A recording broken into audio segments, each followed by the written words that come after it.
What's up, guys? Jordan here from Show Me Vegas. Hey, it's Tuesday this time. Now, normally I put these videos together on Sunday and release them on Monday, and this week it was just kind of boring in Las Vegas, and I said that's not going to make for a good enough episode. I'm not going to do it this week.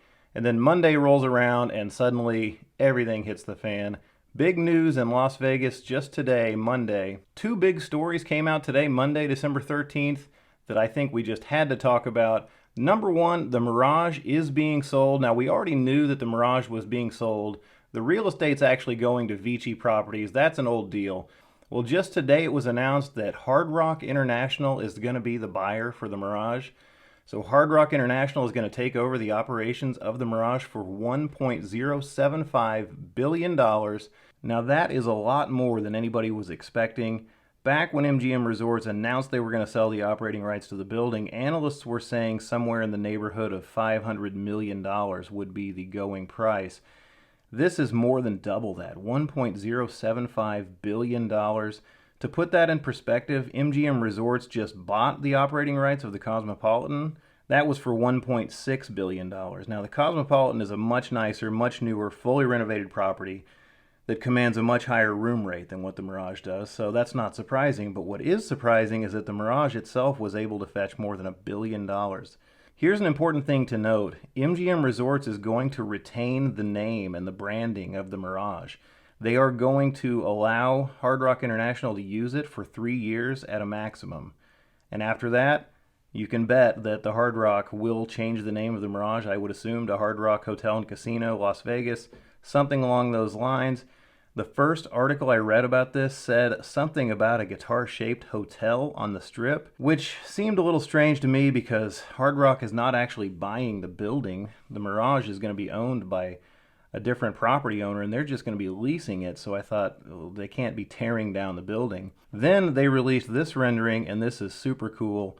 A guitar-shaped hotel right on the Strip. Now, it's hard to tell exactly by this rendering, but if you look at it closely, it looks like this guitar-shaped structure is built exactly where the volcano is today. So if that's accurate, then Hard Rock International is going to get rid of the volcano. That's not terribly surprising if they're going to change the name away from the Mirage, and they're going to do away with some of the tropical theming that the Mirage has had since it opened in 1989.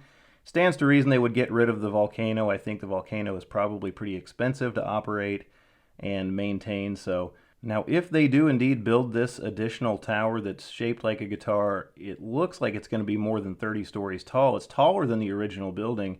That would increase the room count at Hard Rock to, I would guess, anywhere from 4,000 to 5,000 rooms. It's currently 3,000.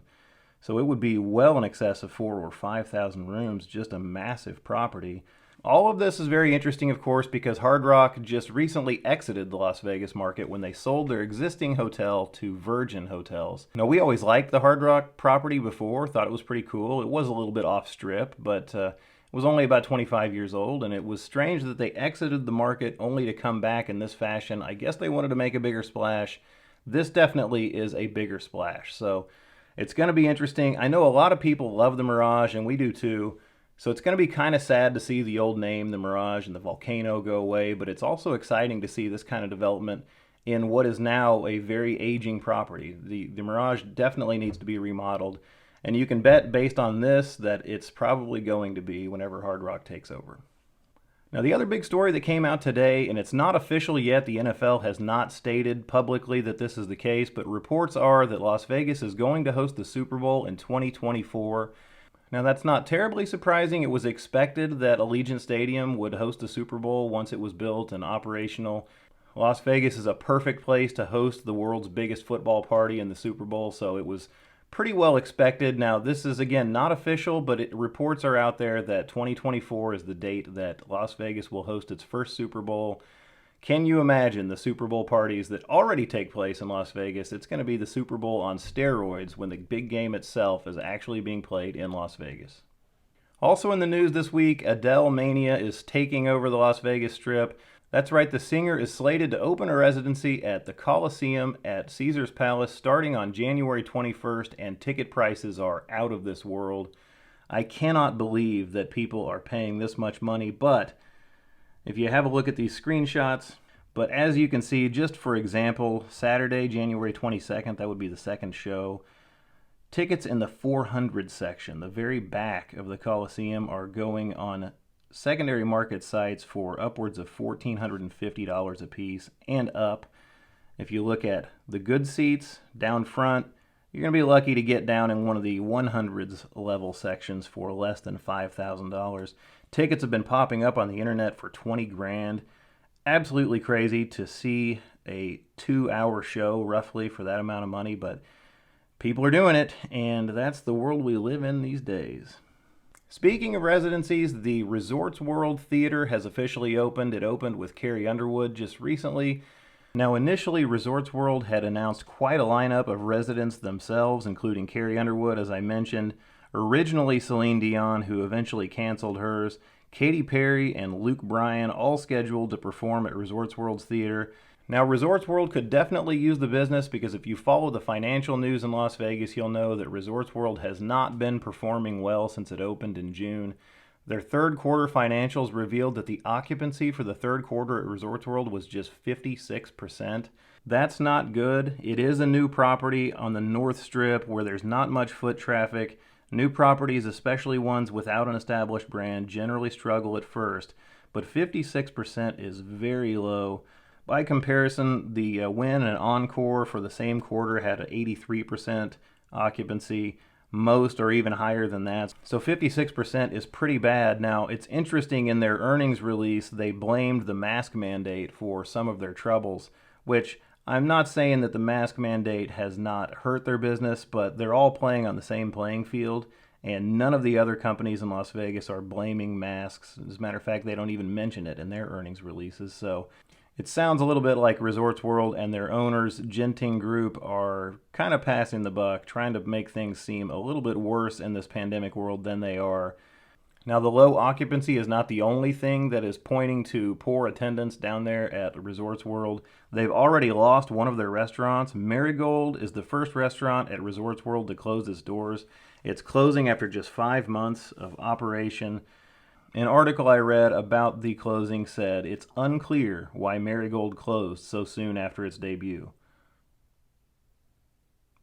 Probably not because they're making too much money. Now, this is a little bit of a shame because Resorts World hasn't even gotten fully off the ground yet. They still, if you've been there, they still do have quite a few vacancies, places that haven't opened yet. One of those restaurants is going to be Carver Steak. Now, that's going to be a multi-level steakhouse on the end of the building. It looks really cool.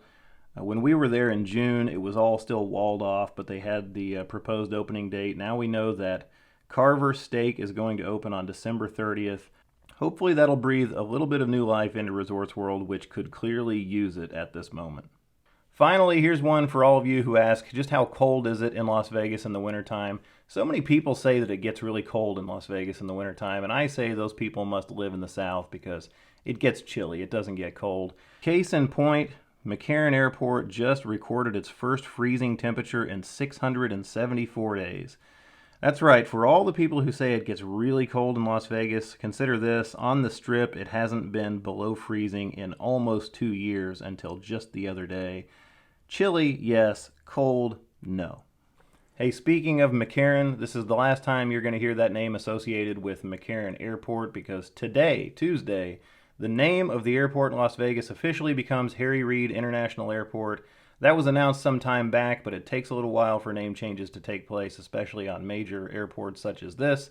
Today, Tuesday, December 14th, it is now officially known as Reid International Airport. Hey, that's it for this episode of This Week in Vegas. Thanks for watching. This was episode 10. I said back in the initial pilot episode of this vlog that I would continue making it as long as you guys continued to watch it, and you've done that. I would like for more people to watch it, so spread the word about our channel and this vlog. Hit that subscribe button, hit the thumbs up. Also, turn on your notifications so you don't miss this vlog when it comes out, typically on Mondays. Hey, thanks for watching, guys, and we'll see you next time.